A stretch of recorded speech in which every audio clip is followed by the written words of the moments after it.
Am I taller now? I'm just so excited. I want to be taller for once. Hey, welcome back, Casino Guitars. We're here. It's a beautiful morning or evening. There's no windows, so we don't really know. We don't know. It's like a casino. Oh, that's true. I didn't mean that like because it's named Casino. Anyway, Yamaha, Roland, Fender hit with a 21 million euro fine for price fixing.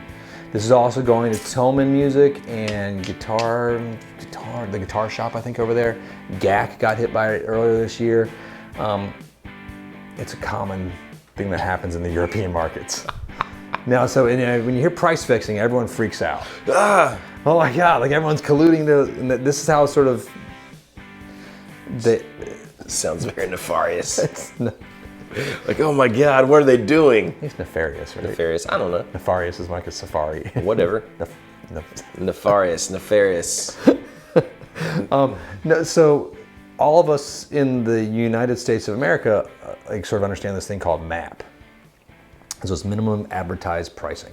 And so this is something that the guitar companies sort of, and all the manufacturers, every manufacturer, all the way to Apple and computer companies, set up a minimum that you can advertise your product for. And this sort of protects the brand's integrity as a piece, and also sort of sets sort of a fair sort of beginning negotiating game rules of how the pricing should structure across the board. I guess I'm sort of in favor of MAP because I remember the old days of MSRP and the Wild West of guitar shopping. Which was never a real thing. No. Like no one ever sold anything for that. It's like, this guitar is $4,500, but I'll give it to you for $3,200. Sale. Special pricing, sale, every day, 365 days a year. Well, we still get people who come in here and they're like, looking online, and they're like, you guys sell this for the same as, you know, Sweetwater or Musician's Friend. I'm like, well, yes, or everyone does that now. Like, it's the same. Well, the idea of a smaller shop doing that was unheard of, right? Right, that's right. Because I remember going back to like music stores, even when I was younger, like you go to McFadden's and Edwards, and you sort of price compare in the greater state of Fayetteville, North Carolina. And like they'd be different prices. Of course. It was kind of like going to a car dealership, which infuriates me. Now, don't get me wrong, the negotiating can begin, and that's the fun part. Right. And that's always been part of the guitar business. And I kind of hope it always is. It kind of makes me feel like I'm in like a market somewhere in Turkey, and like I'm negotiating for this like really cool antique or something. It's just like that. Okay, I don't really negotiate much. I'm just like, here, this is how much I would like to pay for that guitar. Can you do that? I'm like, no, I can do this. I'm like, cool, I'll still take it. Yeah, but so it's a funny. So they've come down with some pretty hefty fines. It's a lot of money. It's not a lot in the scheme of Fender's but sales. It's a lot of money.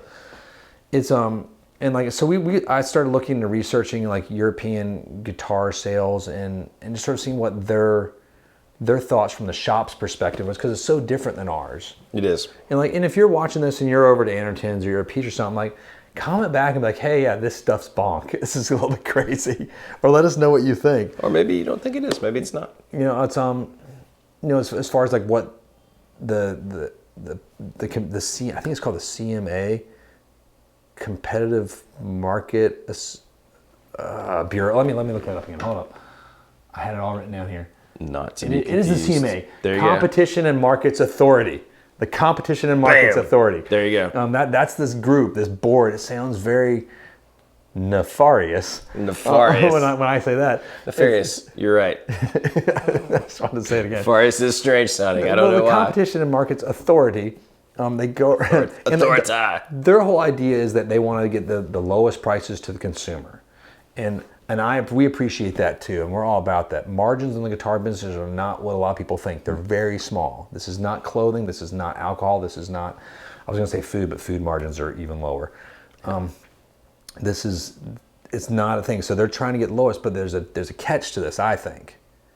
If you continually force a manufacturer to not be able to sell at a price where there's some profit built in for the reseller, right, the reseller will get taken out of the equation, and the consumer will have to go direct to that company and buy it at the price that they set.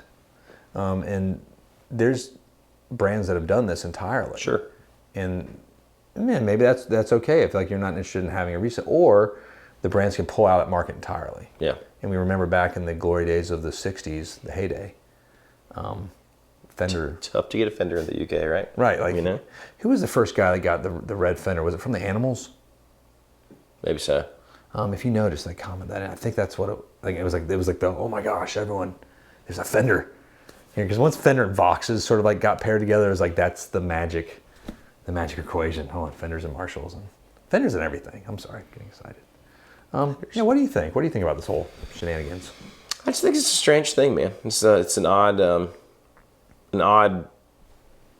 concept to me that wouldn't seem like a great sort of way to level the playing field. Where, hey, this thing costs X amount, and even here with MAP, you can walk into a shop and you can say, hey, I'll give you this for it, and we can say yay or nay. But 3 pigeons and a goat. And we still get the people who think, that everything is the MSRP, and they want to, offer us 40. I'll do 10. I'll do 10 over half off of. It's some weird formula they do in their brain, and we're like, well, we paid more than that for this piece, sir. Well, that was a way you could equate it back in the old days. Right. Well, right, because it was like the street price, and then what retail was, and then what you actually. I failed 8th grade math, so I don't. Right. I can't do that. It's a lot going on. Is there 8th grade math? Probably. Continue. Sorry. I think I went to 8th grade. Yeah, it's just mind-boggling to me that that's a thing. And if you saw this headline, I think you would not imagine that it's just the good old MAP system like we have here. Well, I guess MAP inherently is price fixing. It is. It is, but it's advertised price fixing. Right. It's not sort of, but I guess that's all it is. It is, so it's a tricky thing. I get it. I'm just, I'm coming from both sides. I've been like a buyer. I still am a buyer. I still go to guitar stores and buy guitars. And I tend to not negotiate because I understand like the thin margins that are operated there. Right. I'm like, when I go shopping anywhere, like I go to furniture stores or I'll give you X for this. I'm like, hey, I know you're trying to run a business and you have to pay those 5 people there. Yeah. That look beautiful in those dresses. This is not a guitar store. Well, I mean, I think, that perspective, even on Reverb or like, Marketplace or whatever, I think I'll message a lot of times like, oh yeah, that price seems really fair. Let's do this. They're like, what? Well, wait a minute. Oh my God. Yeah. You're paying me what it's worth? I'm like, yeah, because it's worth that. I'll take that. But, it is the you're right. What you just said though, is like the headlines makes it seem so bad. Like some crazy thing has happened. And it's happened again. It happened last year. It happened. It happens every once in a while. I think Fender even got in trouble. One of their guys, it was either European or the British, their offices he couldn't find his notebook, which had some like secret notes in it, and so we got fined £25,000 or euros for that. And yeah, I mean, and I understand that what you said is they're looking out for the consumer, but it seems like that is going to make space or give an advantage to like a big corporation, not like a Guitar Center who wants to come in and say, okay, we can afford to slash these prices, put all the small shops out of business, and then we'll raise it back to wherever we want it to be. Yeah, I think that is exactly right. Well, it's the same idea. Gosh, I don't want to because you're super American. I'm pretty darn American too. Like this is what I think of when I think of American, right? Red, white, and blue. He bleeds like a cut him. He bleeds red, white, and blue. But no, it's like I like the idea of like they're trying to level the playing field, but it doesn't. It almost cuts the ankles out. And yeah, see, I feel like, but I'm only thinking of it from us as the, we're selling the goods perspective, because to me it keeps people from walking in, looking up the thing on their phone, trying out our guitars, playing them, getting them all gunky, and then ordering it online at somewhere where a huge corporation where it's cheaper. Like it's not anymore. It's the same here as it is. Well, it's the whole idea is like this authority is sort of encouraging a race to the bottom. Yes. Which in the end pulls that product, I'm going to call it that, out of your marketplace perhaps, right, and creates a degradation of said product. Eventually we're like, okay, well, we're going to build this for this market at a lower rate because it's really hurting our brand and it's hurting our bottom line as a manufacturer. I don't want to be Fender's cheerleader here and Roland's and Yamahas, but no, it seems logical. Of all the things that have gone maybe not so good, MAP seems like it was a pretty good idea. I don't know. I mean, because I remember the Wild West of guitar shop days when prices were all over the place, and it was crazy. When I remember as a young person trying to buy guitars, I just didn't. It was hard for me to navigate.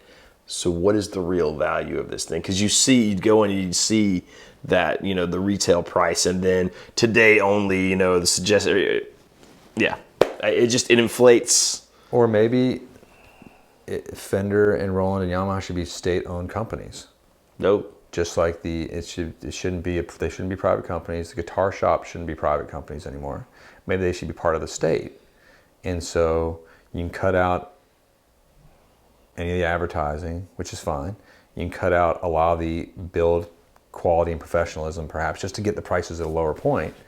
So, like, you know, oftentimes when the state takes over a certain operation, it doesn't always go the best. I don't know what you're talking about. Sometimes it does. I think Norway's got it down pretty well. I mean, you know, but that's one of those small. You know, they have Ragnarok, the TV show, which I've talked about 3 times now. But no, it's tricky. It's tricky.